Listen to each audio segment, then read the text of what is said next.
Hello guys, welcome to my channel trade science. আপনাদের সাথে আছে আমি বিপ্লব। তো আজকে আমরা তৈরি করব স্টিম টারবাইন। আপনারা হয়তো এটাকে এয়ার টারবাইন নামে পরিচিত হয়ে থাকতে পারেন। আজকের এই স্টিম টারবাইনটা তৈরি করে আপনারা বিজ্ঞান মেলায় অথবা সায়েন্স প্রজেক্টে উপস্থাপন করতে পারেন এবং জিতে নিতে পারেন ফার্স্ট পুরস্কার। আজকের ভিডিওটা সম্পূর্ণ দেখলে একটা স্টিম টারবাইন আপনি খুব সহজেই ঘরে বসে তৈরি করতে পারবেন। তো চলুন আজকের ভিডিওটা শুরু করা যাক।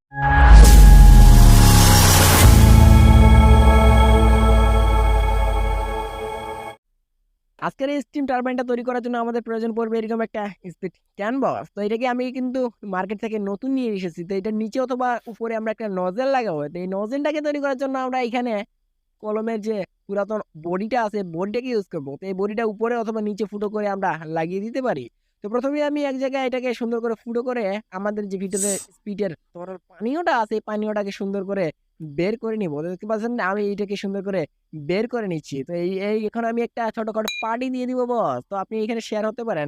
তো এখন আমি এটাকে সুন্দর করে ছোট করে কেটে নিয়েছি এবং এর সামনে একটা লোহার অংশ লাগিয়ে দিয়েছি এবং এখানে নেগেটিভ পজিটিভ বাটা দিয়ে সুন্দর করে লাগিয়ে দিয়েছি।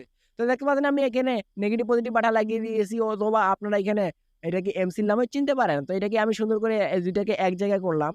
এরপরে এগুলাকে আমরা আমাদের নোজেলের যে গড়াটা আছে গড়াটা দিয়ে সুন্দর করে লিপ প্রুফ করে এটাকে সুন্দর করে লাগিয়ে দিলাম। এরপরে আমরা এটাকে সুন্দর করে 2 ঘন্টার জন্য এটাকে ছেড়ে দিব, তাহলে কিন্তু আমাদের এটা রেডি হয়ে যাবে। তারপরে আমরা আরেকটাকে নিয়ে নিলাম স্পিড ক্যানের খালি বোতলকে। তো এইটাকে দিয়ে আমরা সুন্দর করে শীট তৈরি করে নিলাম। দেখতে পাচ্ছেন আপনারাও এই সিস্টেমে শীট তৈরি করে নিতে পারেন, অথবা অন্য কোনো স্টিলের অংশ দিয়ে এটা করতে পারেন। তো এরপরে আমি 3.5 সেন্টিমিটারের মার্ক করে এখানে সুন্দর করে একটা সার্কেল রেখে নিলাম বস।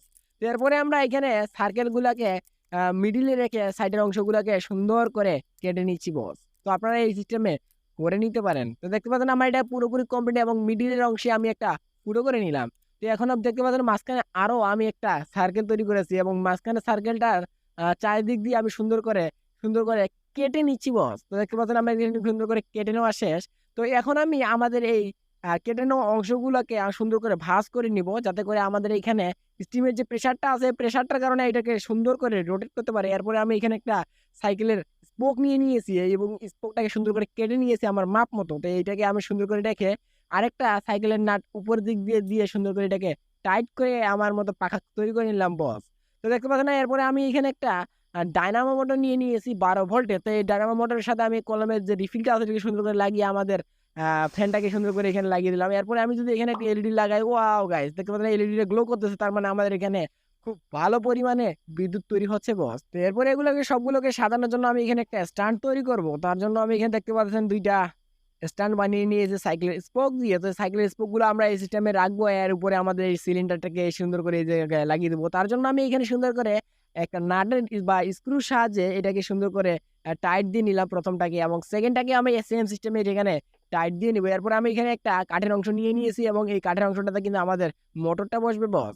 তো দেখতে পাচ্ছেন আমি এখানে সুন্দর করে গ্লুগানের মাধ্যমে আমাদের মোটরটাকে সুন্দর করে এখানে বসিয়ে দিলাম। তো এরপরে আমরা এখানে আমাদের নিচের স্ট্রাকচারটা আছে এই স্ট্রাকচারটার সাথে আমাদের কিন্তু কাঠটাকেও সুন্দর করে বসিয়ে দিলাম। তো এরপরে আমাদের এখানে স্টিমের যে বয়লারটা আছে বয়লারটাকে তাপ দেওয়ার জন্য আমরা এখানে একটা জ্বালানি রাখার জায়গা তৈরি করবো বস। তার জন্য আমি এখানে দেখতে পাচ্ছেন একটা টিনের অংশ নিয়ে নিয়েছি এবং এখানে একটা কাঠের অংশ নিয়ে নিয়েছি এবং কাঠের অংশটার সাথে আমাদের টিনের যে প্লেটটা তৈরি করে নিয়েছি এটাকে সুন্দর করে লাগিয়ে দিলাম। তারপরে আমি এখানে সুন্দর করে টাইট দিয়ে নিলাম যাতে এটা নড়াচড়া না করতে পারে। তারপরে আমরা এটাকে সুন্দর করে নিচের দিকে রেখে দিলাম এবং এটা যাতে নড়াচড়া না করতে পারে তার জন্য দুই সাইডে দুইটা স্ক্রু লাগিয়ে দিলাম। তো এর মাঝে আগুনটা অনেকক্ষণ ধরে থাকার জন্য আমরা এখানে তুলো ইউজ করবো। দেখতে পাচ্ছেন আমি এখানে সুন্দর করে তুলো দিয়ে নিলাম এবং এখানে ডিজেল অথবা কেরোসিন তেল আপনারা ইউজ করতে পারেন। তো আমি এখানে ডিজেল তেল ইউজ করতেছি।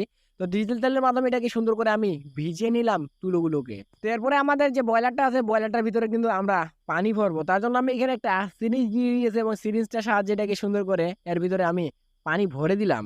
তো এই সিস্টেমে আপনারা এখানে অল্প একটু পানি ভরবেন 3/1 ভাগ। তো এরপরে আমরা নজলটাকে লাগিয়ে এই জায়গায় সুন্দর করে আগুন লাগিয়ে দিলাম। তো আগুন লাগানোর পরে আমাদের যে বয়লারটা আছে স্টিমের, তো এটাকে সুন্দর করে তার জায়গা মতন বসিয়ে দিলাম। তো গাইস দেখতে পাচ্ছেন এখানে কিন্তু হালকা হালকা করে স্টিম বের হওয়া শুরু হয়ে গেছে গাইস, দেখতে পাচ্ছেন কত সুন্দর। আপনারা এই সিস্টেমে তৈরি করবেন, আপনার 100% সাকসেস হবে, আমি এটা গ্যারান্টি দিয়ে বলতেছি। তো দেখতে পাচ্ছেন আমাদের এখানে কিন্তু প্রচুর পরিমাণে স্টিম তৈরি হচ্ছে গাইস, দেখতে পাচ্ছেন কত সুন্দর এখানে স্টিম আসতেছে। আমি ঘোরানোর চেষ্টা করতেছি, ওয়াও গাইস এটা কিন্তু ঘুরতে যাচ্ছে গাইস। তো এখানে আমরা একটা এলইডিও লাগিয়ে দিয়েছি। তো এখন আমি যদি ঘুরাই, ওয়াও গাইস দেখতে পাচ্ছেন আমার এখানে ঘোরানোর সাথে সাথে কিন্তু আমাদের এখানে জেনারেটরটা স্টার্ট হয়ে গেছে গাইজ, দেখতে পাচ্ছেন আমাদের মোটরটা কিন্তু এখানে বিদ্যুৎ উৎপাদন করতেছে, কত সুন্দর। তো দেখতে পাচ্ছেন এটা কত সুন্দর, এখানে স্টিমটার প্রেশারটা একবার দেখুন, হাই প্রেশারে কিন্তু স্টিমটা আসতেছে এবং এই প্রেশারটাকে কাজে লাগিয়ে কিন্তু আমাদের মোটরটা ঘুরতেছে এবং এই সিস্টেমে কিন্তু বিদ্যুৎ উৎপাদন হচ্ছে গাইজ। তো দেখতে পাচ্ছেন আমি এটা কত সুন্দর ওয়ার্ক করতেছে গাইজ, ওয়াও গাইজ, এটা ফ্যান্টাস্টিক। তো আজকের এই সংক্ষিপ্ত ভিডিওটাতে স্টিম টারবাইনের মেকিং থেকে টেস্টিং সবকিছু করিয়ে দেখেছি আমরা লাইভ প্রুফ। তারপরও আপনার মনে যদি কোনো প্রশ্ন থেকে থাকে তাহলে অবশ্যই আমাদেরকে কমেন্ট করবেন, আমি আপনার কমেন্টের উত্তর দেওয়ার চেষ্টা করবো। তো দেখা হচ্ছে নতুন কোনো ভিডিওতে, ততক্ষণ যেন ভালো থাকবেন এবং সাথে থাকবেন আপনারই প্রিয় চ্যানেল ক্রেজি সায়েন্সে।